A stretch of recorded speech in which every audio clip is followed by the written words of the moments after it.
of the jungle. What's up, y'all? It's your girl Kelly J, aka Miss Lioness J, and as you can see by the title of this video, I will be reviewing the new hit show series on Netflix called Age of Attraction. Age is just a number. You'll be dating without ever knowing how old your partner is.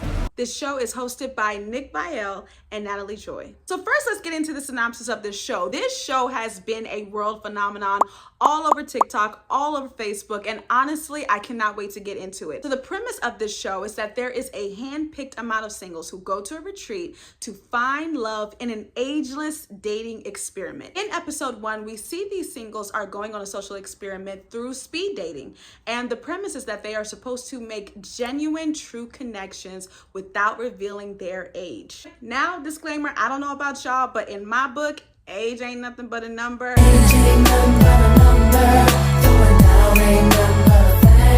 I've dated people who are 20 years my senior. I've also dated people who were a couple years younger than me. I've dated people who were around the same age as me. Maybe I'm just a hopeless romantic, but sometimes love is just love. But then again, judging through my dating history, that's probably the reason why I'm single. Hey, shut up! So you might not want to take relationship advice from me, but we're not talking about me. We're not talking about me. Let's get into these singles. So first on the docket, we get to meet Libby. Libby honestly gives me that little sis vibe who just graduated out of high school, you know, probably in her early college years. You can tell just based off of her answers about what the producers were asking her in some of her Q&A segments. She doesn't really answer questions straightforward. When was it or when did it end? When was it? When did it end? Okay, I'm sorry, I'm just asking the question. I'm just asking the question. She does get a chance to meet a couple of the guys. The first guy that it seemed like she met was David. Now, judging by David's look, he does give me like early 40s, and you know, to be honest with you, just the questions that she was asking him and he was asking her, it didn't give off the vibe that they were people that were searching for love. Libby honestly gave me the vibe that she was just kind of like a deer in headlights trying to figure out what this social experiment was all about. It always interests me when people as young as her come on shows like this, because the first two questions that rang in my mind is, one, what is your intention on being on this show? Are you actually looking for a long-term love? Or two, are you just looking for a brand deal, girl? Because let's be serious, when you go on dating shows such as this, you're gonna meet a lot of people who are not in your age bracket. And as a person who is in your early college years, you know, you should be pretty much trying to focus on your career and the things that you want to do, but she chose to go on a dating show. So that just kind of confused me a little bit, because the questions that she was asking David weren't really questions that were based on, I don't know, someone who was looking to settle down. It seemed like she was kind of looking for a best friend or someone to kind of just, I don't know, play with. One of the questions that stood out to me that the producers asked her in her confessional was, what are you searching for? And the only answer she gave was, I don't know. I've given love a chance, and I realized that dating people my age wasn't really working out for me. So it'd be nice to date someone who is mature.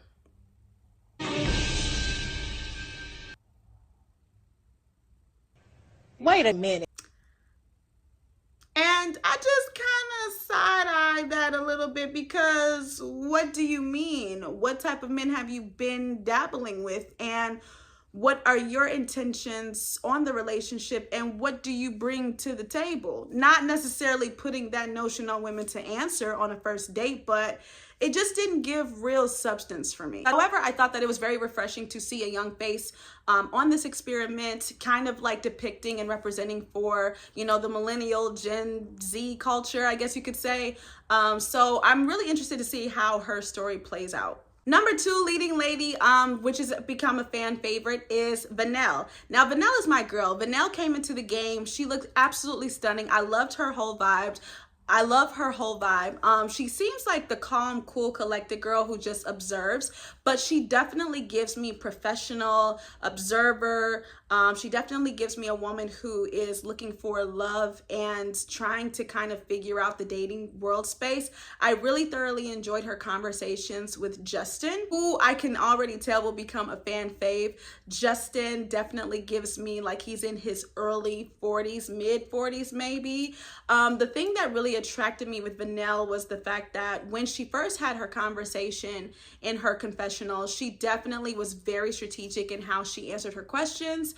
I absolutely loved all the outfits that she wore in episode 1. It just gave me like black girl magic. I'm out here, what's popping, and what y'all trying to do? You know what I'm saying? It definitely gave what it was supposed to give. Yeah, I thought she was absolutely beautiful. I loved the way she was poised, professional, and I thoroughly enjoyed a black woman being portrayed in a lighthearted way. Just by the way she answered her questions, just by the way her cadence was, especially when she talked to Justin. We also saw her talking to another single by the name of Jorge. I absolutely loved Jorge's vibe. Now, I will say what was a little bit confusing about Vanelle's pick with these two is that both of them had very different personalities. We see Justin, who gives, middle-aged 40-year-old man who's honestly looking to settle down. One of the things that I loved about Justin was that he was very true and honest about what he was coming to this show for. He spoke about how he had been married before previously when he was younger for 5 years. I thought it was very refreshing to hear a grown man talk about him being wildly in love with his wife. But did y'all peep that he kind of definitely gave a little sense of sadness when talking about how his life ended up being in his life? He wasn't remarried, he didn't have any kids, nothing really to show for it. But one thing I want us to remember is that this guy's job was a healthcare director. I've been in dental and in the medical field now for 6 years. I had my superstitions about how his character would play out within episode 1, but did you guys also feel that Justin gave you like sad old man? And again, that's not a dig at him, but I just feel like, even if you're a person who maybe life didn't play out the way that you wanted in a certain area, you should still have a zeal and a thrill for life, especially if you're trying to attract someone who's as young as Vanelle. Vanelle gave me, maybe she's in her late 20s, early 30s. It's just, a little bit weird that, someone to his caliber who's a healthcare director who is looking to settle down with someone who's younger, didn't really take a lot of initiative to show his spontaneous and wild sides. I think that is very important to understand your audience and who you're trying to attract. And I just feel like that slow middle-age living won't necessarily appeal to someone like Vanelle. And to me, it just gave that Vanelle maybe a little bit out of his zone. I don't know. And again, that's not a dig to Justin. I think he was absolute babe. To be honest with you, if I was in the picket between Jorge and Justin, I'd probably pick both of them. With that being said, let's move on to Jorge. Jorge definitely gave me high status alpha. I was looking at some of the comments of what people were saying about him, and I kind of disagree. I got a lot of comments that were basically hinting towards the fact that they found Jorge to be a predator. I did not get these vibes at all. When it comes to Jorge, I think people have to first look at the analysis of what he looks like. Yes, he definitely gives older, like high 50s or mid 50s type of man. But we also have to understand that this is not a schlum bucket. Jorge looks like he is an active, maybe military type of personality. He looks like he goes to the gym. He looks like he takes care of himself. That skin was glistening, baby. The tattoos are out. The shirts that he's wearing reveal his pectoral chest. I mean, dude is really rocking it. He seemed like he was very sure of himself. He seemed very confident. When he was talking to Vanelle, I loved how their first interaction with each other, we see during the speed dating process, he mentions to Vanell that he is spontaneous, that he does like to have fun in life, that he, even though, you know, even without revealing his age, that he doesn't want to slow down, you know, that he's still in this part of his life where he wants someone to grow with and he wants someone to be active with. And I think when you're talking to someone like Vanell, who is young, who is spontaneous, who is, you know, kind of like this new woman coming into herself, you have to be able to talk that talk. You have to be able to have that daddy OG energy. And I feel like Jorge just gave that, and I honestly feel like that is probably why their connection leading later on in episode 1 were giving what it was supposed to give. Another thing I would like to add to the connection between Vanell and Jorge, did you guys peep that they actually asked each other real questions? I wish people would come to the realization that when you go on dating shows like this, you need to understand who you are and what you are coming into the show for. What do they hope to gain by the end of this experiment? Jorge asked her, what are the qualities of a man that you're looking for? She said she was looking for a man who was God-fearing, who was a dominant leader, but not overpowering. And I loved how she kept it just so poised. She's just so cool with it. I think a lot of women who go on these shows, they have this fairy tale mindset that everything kind of will just fall into place. And you can't live like that. You have to go in with a plan. And he responded and was very confident in his answers as well. He made mention to the fact that they shared different personalities. He loved the fact that he was attracting someone who was the opposite of him. And he explained that that is what he's looking for in the partnership and dating realm. I still have Justin in the back of my mind, but I just need Justin to come a little bit more with some, I don't know, oomph with him. Another couple that we get to meet is the dynamic between Teresa and John. So let's just talk about John real quick. I just feel like John has like a little side to him. He gave me professional CEO or maybe IT guy. I don't know. He was just a little bit too quiet for me, but I just feel like John ain't that quiet. Like the way he was talking to some of these girls, especially the way he was talking to the first girl he met, Catherine. It was him calling her a Bond villain for me. Like, bro, chill. I work with people like John on a day-to-day basis. Like they have like these super poised conversations, super intellectual, probably is a Lego gamer. I don't know. He gives me Lego gamer vibes.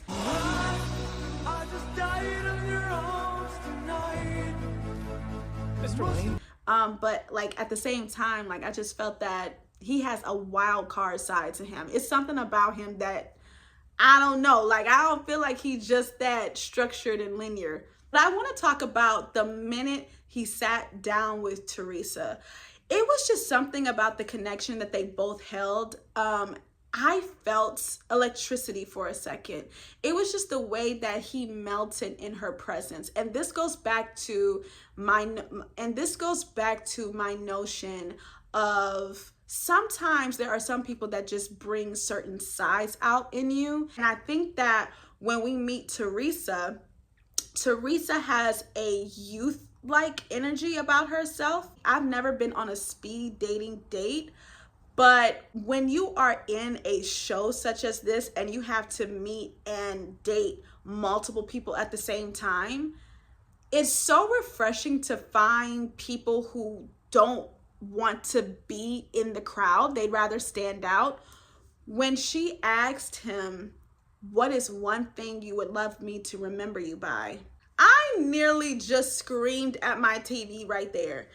Yes, it's so refreshing. The most refreshing question of the day. I mean, other than the typical stupid questions that you get on a date, you know, who you are, what do you like to do, you know, what do you do for work, how much money you make. It's just so boring and it's so basic. She didn't want to know about any of that. She just basically wanted to get to. Cause period, sis, period. Bump all the BS. You know, we in this show, I gotta date about 500 more men. What is one thing about you that stands out than the rest of them. From then on, she already had me. I was definitely a I was definitely fangirling over that, and I thought she was dope. Flash forward to the conversation between her and John on their second date. I thoroughly enjoyed the conversation between the two when they were both relating on the fact that both of them played baseball. I thought it was very sweet how John was very intuitive and very curious about her life. Normally when you are a person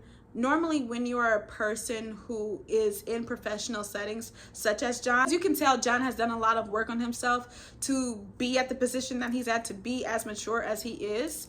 And I think it's refreshing to see a man actually be curious about the woman and ask her questions about things that have gone on in her life and actually active listen and, you know, have a genuine, thorough conversation and, you know, piggyback off of each other. I just thought it was dope. One thing that stood out to me about John in the beginning is that he said, I am not here to date an older woman. I'm not here to date a younger woman. I'm just here to date.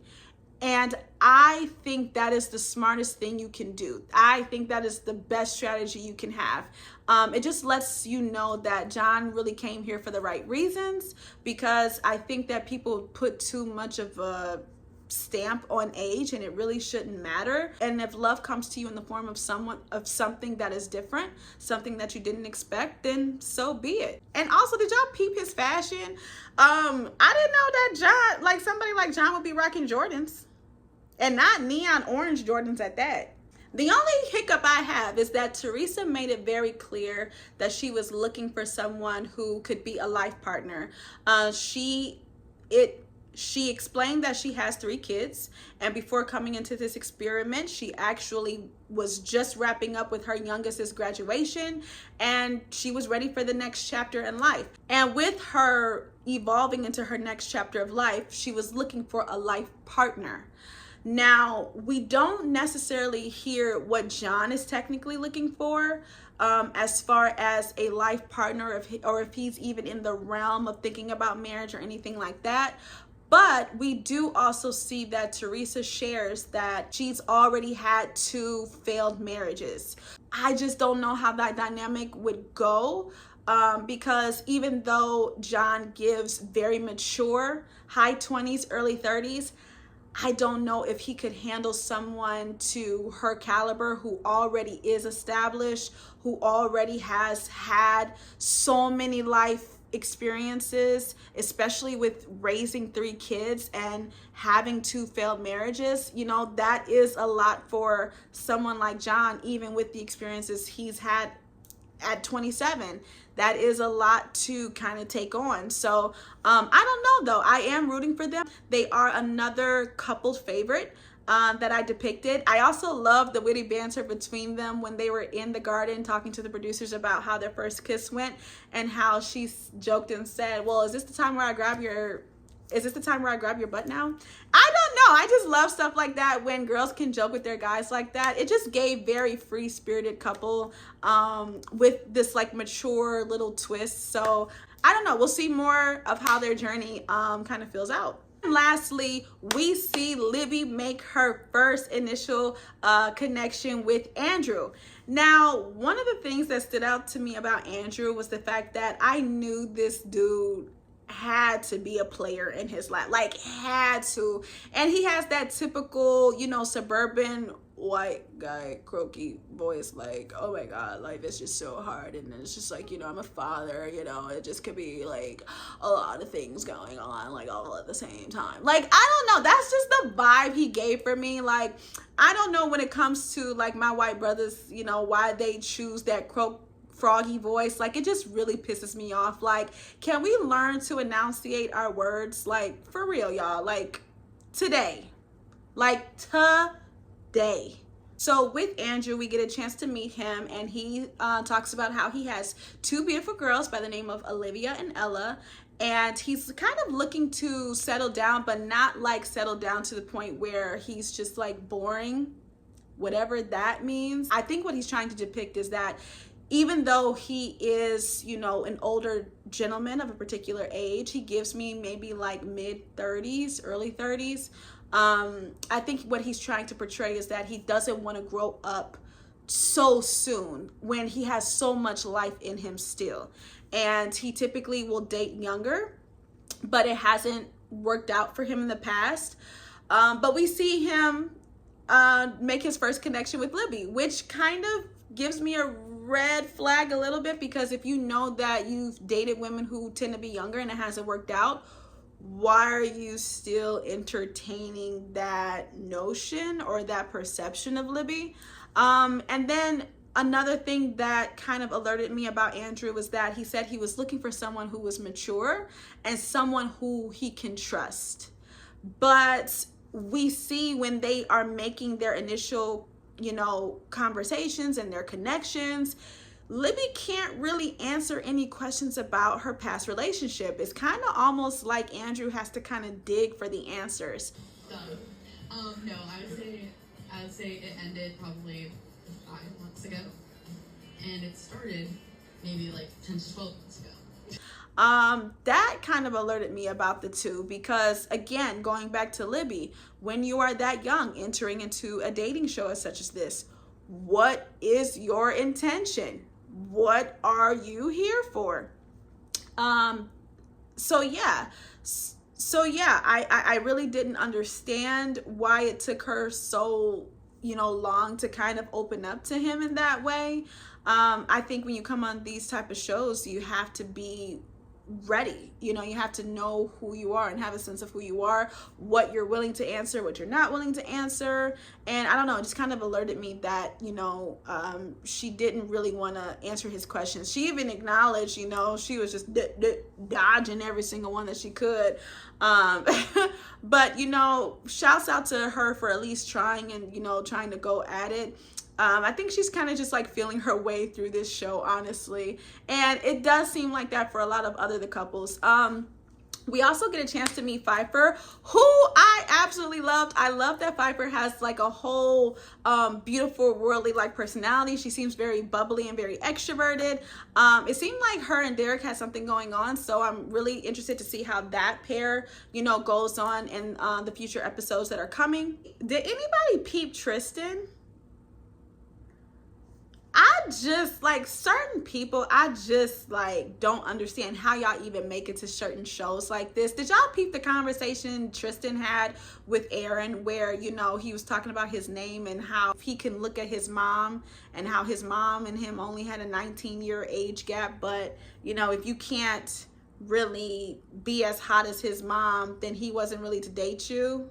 I could date you or your mom, and I'm open to both. If you're not as hot as my mom, I'm not gonna marry you.